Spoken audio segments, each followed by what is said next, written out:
তো গাইস, কেমন আছো তোমরা সবাই? আশা করি খুব খুব ভালো আছো। আজকে আমার বাড়িতে কিছু গেস্ট আসবার জন্য আজকে বাড়িতে করেছিলাম হচ্ছে চিতল মাছ। চিতল মাছটা বাড়ির ওপর থেকেই নিয়েছিলাম, বাড়ির থেকেই নিয়েছিলাম আর কি। তা বাড়িতে এসেছিলো যখন চিতল মাছটা খুব একটা বড় ছিল বলবো না, কিন্তু চিতল মাছটা খুব ফ্রেশ ছিল। তাই চিতল মাছটা ফার্স্টে কেটে নিয়েছিলাম মানে যেই দাদা সেই কেটে দিয়ে গেছিলো। তারপরে কেটে নেওয়ার পরে ভাজার পালা।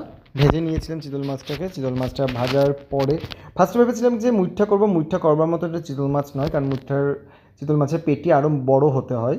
তারপরে এই দেখো ভাজাটাও হয়ে গেল। ভাজা হয়ে যাওয়ার পরে আমি ফোড়নে দিয়ে দিয়েছিলাম হচ্ছে কালো জিরে, একটু গোটা গরম মশলা, 2 থেকে 3টে তেজপাতা আর একটু জিরে। কারণ কালো জিরা আর জিরের মিক্সটা দিয়েছিলাম এই জন্যই, কারণ যেহেতু পেঁয়াজ দিচ্ছি, কারণ আমি পেঁয়াজের রান্নাতে একটুখানি কালো জিরে দিই, কারণ ওটার টেস্টটা ভালো লাগে। তারপর হচ্ছে বাটার জন্য আমি নিয়েছিলাম পেঁয়াজ, টমেটো, আদা আর লঙ্কা। তারপরে বাটা মশলাটাও দিয়ে দিলাম। তার মধ্যে আমি রসুনটা